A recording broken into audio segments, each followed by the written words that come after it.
Bonjour à tous et bienvenue dans la semaine de l'éco spécial Davos. L'ombre de Donald Trump plane sur Davos avec son discours protectionniste alors que Xi Jinping, le président chinois, s'est fait le chantre de la mondialisation ici. Le Brexit menace l'Europe, les cartes sont rebattues. Alors est-ce la fin de la mondialisation? Y a-t-il un nouvel ordre économique mondial? On en parle tout de suite avec Jacques Attali qui est mon invité. Bonjour Jacques Attali, Bonjour. Président de Positive Planète. Est-ce la fin de la mondialisation, Jacques Attali? Ça pourrait le devenir dans les années qui viennent, mais d'abord, de quelle mondialisation parle-t-on? Est-ce qu'on parle de la mondialisation du marché, c'est celui-là qui est menacé, et la vraie mondialisation, c'est-à-dire la mondialisation de l'ordre de droit et de la démocratie, n'a jamais été d'actualité, malheureusement. Et on l'a vu avec son début avec la COP21, mais cette globalisation-là, qui est la seule qui compte, celle de la démocratie, n'est pas à l'ordre du jour. Il est vrai que la tendance aujourd'hui, qui rentre dans les 5 vagues d'avenir que j'avais décrits dans un livre il y a une dizaine d'années, sont en marche. Déclin relatif des États-Unis, tentative de partage du pouvoir par un groupe de nations et domination ensuite par les entreprises. On est exactement à ce moment-là. Les nations sont en train peu à peu de se rendre compte qu'il n'y a plus de nations dominantes et qu'elles ne peuvent pas ensemble gouverner le monde, et les entreprises sont en train de prendre le pouvoir. Il y a une redéfinition des cartes au niveau des relations internationales, un repli peut-être du bloc occidental et des puissances comme la Russie ou la Chine, qu'on a vu ici à Davos ressurgir. Il y a 3 puissances dominantes aujourd'hui, politiques, qui sont les États-Unis, la Chine et la Russie, parce qu'elles ont un patron qui est là, qui a du temps devant lui. Il y a une puissance dominante religieuse qui est le Vatican, qui lui aussi a du temps devant lui. Il y a ensuite des puissances très éclatées.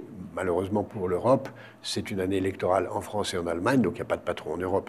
Et on peut craindre qu'en 2017, l'Europe ne soit plus un partenaire pour les autres, mais une proie. Parce que pour la première fois dans l'histoire, depuis 50 ans, ni les Américains, ni les Anglais, ni les Russes, ni les Chinois n'ont intérêt à une Europe forte. Ils ont un intérêt à une Europe faible et divisée. Donc nous allons être, nous, Européens, en situation d'être attaqués, menacés, fragilisés par des gens qui n'ont pas intérêt à nous renforcer. Est-ce que le Brexit, justement, accélère cette espèce de désintégration européenne, en tout cas risque de l'accélérer? Disons que ça en fait partie, mais c'est en même temps une chance, parce que les Anglais ont toujours été un problème dans l'Union européenne, ils ont toujours été un frein à l'intégration, et le fait qu'ils ne soient plus ni dehors ni dedans, mais vraiment dehors, fait tomber un alibi dans la construction européenne. Beaucoup disaient on ne peut pas avancer plus vite parce qu'on a besoin de garder les Anglais qui ne veulent pas avancer plus vite. Maintenant, on n'a plus cet alibi. De même, le départ... Oui, mais est-ce qu'il y a un leadership justement au sein de l'Union européenne sans les Anglais? Les Anglais n'étaient pas un leadership, c'était un obstacle, puisqu'ils avaient une conception de l'Europe qui était un club et non pas une puissance politique. Maintenant, on va voir, est-ce que les autres Européens, ceux qui ont fait l'euro, sont capables d'aller à l'étape suivante, qui est une Europe de la défense, qui aujourd'hui s'impose, d'autant plus que Trump a décidé ou annoncé le retrait partiel des Américains de l'OTAN, en nous repassant à juste titre une partie de notre effort de défense. Si nous mettons en commun une partie de nos moyens de défense, si nous créons un fonds européen de défense financé par des eurobonds, à ce moment-là, on a l'amorce d'une... évidemment, démocratie européenne. On prend chemin, Jacques Attali, cette Europe de la défense, on en parle beaucoup aujourd'hui. On en parle beaucoup. Le projet est prêt. J'y ai moi-même beaucoup travaillé. Thierry Breton y a travaillé. Des Allemands y ont travaillé. Beaucoup de gens y ont travaillé. La Commission y a travaillé. Il commence à y avoir un consensus autour de cette idée. Il y a un consensus autour de cette idée. Maintenant, il faut passer à l'acte.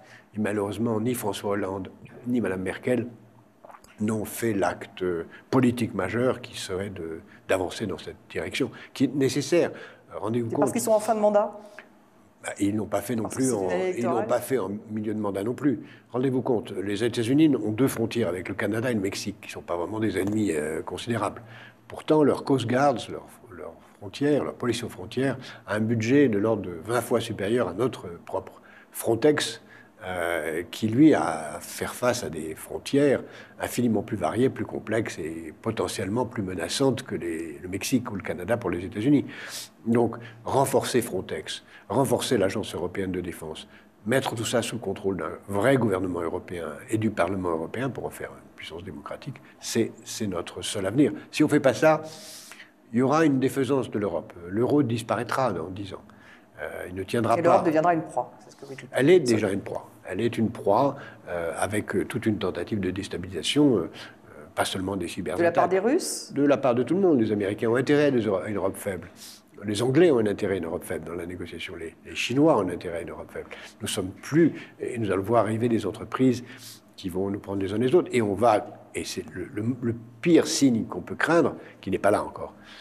C'est une dispute franco-allemande. S'il y a une rupture franco-allemande avec une vraie dispute, et si on ne passe pas au-delà des conflits, alors là, l'Europe peut se défaire. C'est le ciment nécessaire, toujours. Mais moi, je pense qu'il y a une solution encore. L'Europe est la première puissance du monde. C'est la première puissance en termes de niveau de vie, en termes même de budget de défense, si on met tous nos budgets de défense ensemble, en termes de qualité de vie, niveau d'éducation, attraction pour les start-up. Il n'y a aucune raison pour qu'on échoue, au contraire. Donc le Brexit peut être une opportunité à prendre justement voilà, pour renforcer comme toujours, cette Europe. les menaces, c'est comme les vaccins, ça nous aide à nous protéger. Alors les États-Unis, clairement, Donald Trump, donc ça y est, il est investi président des États-Unis. Il parle de protectionnisme. Est-ce qu'il va y avoir un repli de la part des États-Unis? Quelles vont Il y a être déjà, les nouvelles cartes? depuis 2-3 ans, la grande vague d'expansion du commerce mondial a commencé à se réduire. Et il y a un repli, en effet, des États-Unis. Un repli qui va s'accélérer avec Donald Trump? Oui, sans aucun doute, mais qui ne va pas se voir au début parce qu'en même temps, il accompagne ça d'une vague d'investissement public, de croissance. D'une certaine façon, on peut dire plan de relance. Oui, d'une certaine façon, on peut dire que Trump, c'est un nouveau Madoff, dans la mesure où il dépense l'argent qu'il n'a pas pour des grands plans d'investissement, reportant à plus tard les conséquences que ça a. Donc, pendant un an ou deux... Mais sur le protectionnisme, est-ce que ça aura un impact sur la mondialisation? Le protectionnisme va apparaître, mais comme ça va être dans une période de croissance, on ne va pas voir l'impact du protectionnisme au début. Donc vous minimisez cet impact au départ? Au départ, mais après, si on continue ça pendant 2, 3, 4 ans, l'impact... Parce que le protectionnisme ne peut pas être unilatéral. Si quelqu'un fait du protectionnisme, les autres le font. Donc il y aura une menace justement sur la relation entre les États-Unis et la Chine. Est-ce que la Chine pourrait justement bien sûr, faire des représailles? Le protectionnisme a commencé. Le protectionnisme américain, européen à l'égard de la Chine a déjà commencé. Nous nous protégeons de l'acier chinois, nous nous protégeons de beaucoup de choses. Et le protectionnisme, il a commencé depuis 5-6 ans déjà un peu partout dans le monde. C'est une menace pour l'économie mondiale? Tel qu'il est aujourd'hui, ne pas être naïf est une bonne chose. Ne pas vendre à l'encontre de nos entreprises, voire les entreprises françaises du CAC 40 partir un peu partout, c'est navrant. Donc se protéger un peu, et les Européens devraient se protéger un peu, non pas à l'échelle nationale, mais nous avons un tarif extérieur commun qui est nul. Donc il faut être ouvert entre nous, mais un peu plus protégé à l'égard de l'extérieur. Donc l'Europe, en tant que puissance, doit avoir une protection. Mais pour ça, il faudrait qu'elle accepte d'employer ce mot qui est considéré encore à Bruxelles comme injurieux, qui est politique industrielle. L'Europe ne se contente d'une politique de la concurrence qui l'ouvre à tous les vents, et donc à tous les vents de ce qui vient de l'extérieur, mais n'a pas de politique industrielle.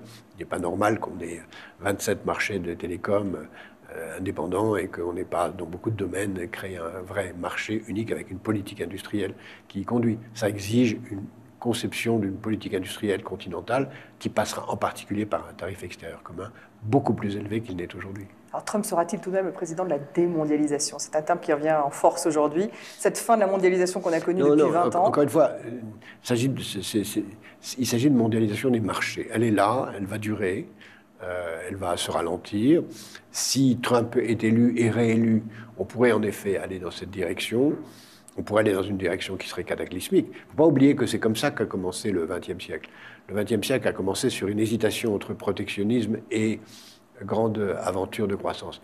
Tout était en place vers 1910 pour un XXe siècle heureux. Progrès technique, démocratie, espérance dans la globalisation, tout était en place pour ça. Et puis il y a une crise financière, il y a eu du terrorisme qu'on appelait nihilisme, et ça a conduit au protectionnisme. Et le protectionnisme a conduit à la guerre, parce que protectionnisme égale nationalisme, égale la guerre. On pourrait retrouver ce même scénario. Et on a eu un XXIe siècle barbare. On peut avoir un XXIe siècle barbare si l'engrenage qui ira du protectionnisme au nationalisme se met en place. Pour l'instant, on n'a qu'une amorce de protectionnisme aux États-Unis qui ne conduit pas encore à un nationalisme belliqueux. Alors on parle du Brexit, parce que Theresa May est aujourd'hui à Davos. À court terme, est-ce que ça va entraîner une contraction véritablement du PIB du Royaume-Uni? Quel impact ça peut avoir au Royaume-Uni et sur le reste de l'Europe? Pour l'instant, les Anglais n'ont rien fait. Donc le Brexit n'aura un impact que quand il aura lieu. Donc, là, elle a dit qu'ils allaient sortir du marché unique. Oui, mais pas demain matin. Elle veut négocier. Elle fait semblant d'être brutale, mais en réalité, quand on lit son discours, on s'aperçoit qu'elle est en situation de maître chanteur. Si vous ne nous donnez pas tel et tel avantages, alors on va devenir un paradis fiscal et on va vous concurrencer. Donc elle est encore à la recherche d'avantages, c'est-à-dire de participer au marché unique dans certains métiers qui lui sont utiles, et en échange, menace d'une concurrence. C'est inacceptable.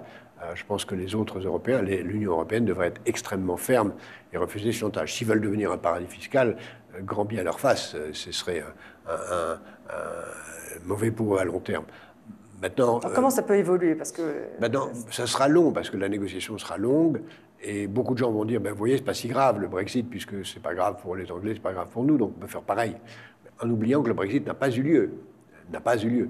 C'est comme M. Trump, il n'a pas été élu par une majorité américaine. Il est président des États-Unis, mais qui, de notre point de vue, serait illégitime dans un système totalement absurde et anachronique. Donc on est dans un monde d'une virtualité totale et qui peut entraîner en effet une spirale nationaliste dont le protectionnisme ne serait qu'un début. On peut parler d'un nouvel ordre mondial. Aujourd'hui, vous parliez beaucoup de nouvel ordre mondial il y a quelques années. On est aujourd'hui dans un désordre croissant, dans un tournant. Soit on va avoir des leaders qui vont être calmes, et de ce point de vue, le leader chinois a l'air responsable, le leader russe est responsable. Le leader russe est responsable, vous dites? Oui, je pense qu'il est responsable. Il veut une Russie puissante, et on ne peut pas lui en vouloir de cela. Mais s'il a en face de lui des interlocuteurs solides, fermes, et capables de vouloir la coopération, je pense qu'on peut l'avoir.